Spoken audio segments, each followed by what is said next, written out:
Hello, my name is Samara Joy. This is Luther Vandross. Hey, I'm Taylor from The Pretty Reckless. So, from a grown-up Cindy Lou Who, my family to yours, I wish you a very Merry Christmas, a Happy Holiday. We're in sync, and we want to wish you a Merry Christmas and a Happy Holiday. Happy Holiday and Happy New Year! This is Deanya Marie, and you are listening to the Sounds of Christmas. Okay. Hi, I'm Ken Kessler, and welcome to the Sounds of Christmas podcast. If you're new to this podcast, I want to start by saying thanks for joining us. If you're not new, welcome back. Either way, I'm glad you're here. Now, to avoid any confusion, I want to start off by saying there won't be any music played here. This is a place for conversation. I'll talk about Christmas music and some related topics, sometimes by myself and sometimes with guests. If you're looking for music, just go to soundsofchristmas.com and click on the tree or the player on the front page or on the Listen Now page. We play the best variety of Christmas music all year long. Well, except in October, when we play the best variety of Halloween music. I'd like to wish a very happy Leon Day to all who will be celebrating. I'm posting this just a couple days before Leon Day in hopes that it will find you in time. For those who don't know, Leon Day is June 25th. Date of June 25th marks the turning point, 6 months from Christmas Day, and the point on the calendar when the Christmas yet to come becomes closer than the most recent Christmas past. While the exact origin of Leon Day doesn't seem to be known, it is closely tied into Christmas in July, which I covered a couple years ago, and I'll pop a link to that episode down in the show notes for anyone that would like to find out more about that. I do want to mention that if you try to do a search on Leon Day, most of your results will be about the baseball player and not this unofficial holiday. National Leon Day, according to Google, it's also known as Halfmas, although I don't personally know anyone that calls it that. It's an annual unofficial holiday celebrated on June 25th every year.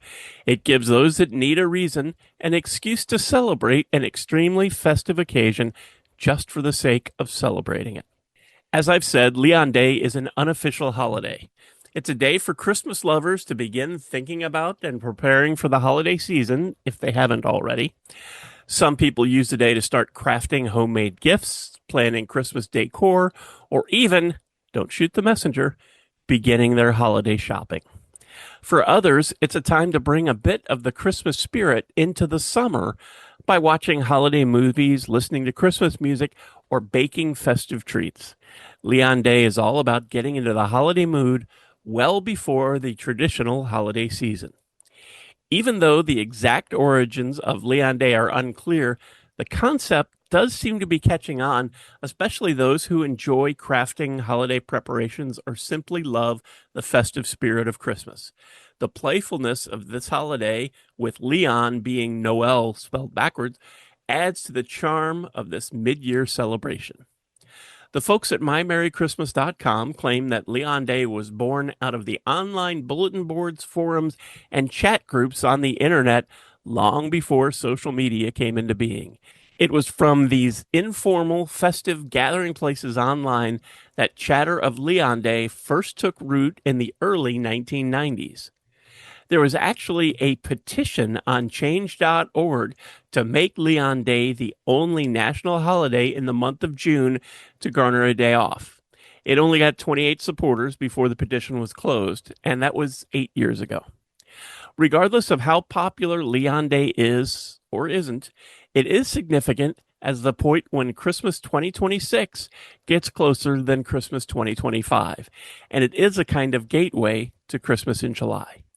I thought I'd use the occasion to officially announce the schedule for the Sounds of Christmas through the end of the year. Next week, on July 1st, I'll kick off the Sounds of Christmas from A to Z on the Sounds of Christmas station. Starting at 6 a.m. Eastern, I'll be playing almost every song in our library in alphabetical order by title. That will be immediately followed by the Sounds of Christmas from A to Z, the Artist's Edition, where I'll be playing almost every artist in our library in alphabetical order. And as usual, this fall, the Sounds of Christmas briefly becomes the Sounds of Halloween. On October 1st, we'll switch to Halloween music, and that will continue for the entire month all the way through Halloween night. And then On November 1st, the new season of The Sounds of Christmas will begin, featuring the best variety of Christmas music, including hundreds of brand new songs, many of which are still being recorded and prepared for the upcoming season. There are also a couple of special shows in the works for December, and I'll share more about those as we get closer. What I can tell you is that I'm looking to celebrate a big anniversary for It's a Wonderful Life, highlight special Christmas music performances from The Ed Sullivan Show, and share some fan club Christmas recordings. I have a bunch of artist interviews already lined up for this fall on the Sounds of Christmas podcast, but I'm going to hold off on dropping any names until those are recorded and ready to go. Tech issues and scheduling conflicts happen, but I'll do my best to bring on people who love Christmas and Christmas music almost as much as you and I do.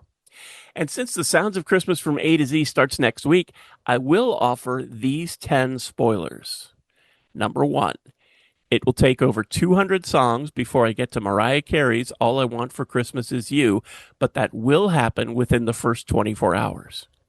Number 2, Josh Groban's Believe and Tom Petty's Christmas All Over Again will both get played on day 2.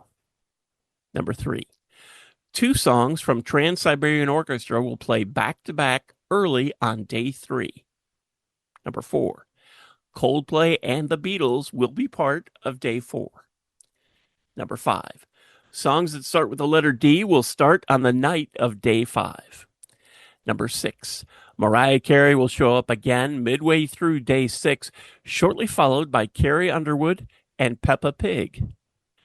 Number 7, Judy Garland, Gene Autry, Elton John, Dan and Shay, Straight No Chaser, Cyndi Lauper, and the Monkees will all be part of day 7. Number 8, I'll Be Home for Christmas will get played on day 8. Number 9, Jingle Bells, Jolly Old St. Nicholas, and Joy to the World, as well as other songs that start with the letter J, will be played on day 9. And number 10, 18 songs that all have the title Merry Christmas will get played on day 10. I can also tell you that during those first 10 days of July, the Sounds of Christmas will play approximately 4,000 different songs. And that will only take us to songs that start with the letter O. I hope that gives you an idea of just how big this is going to be and why I say the Sounds of Christmas plays the best variety of Christmas music. Now, is that everything that's happening on the Sounds of Christmas station and podcast? No, of course not. But I don't want to spoil everything. So I just hope you've heard enough to entice you to stick around or to come back.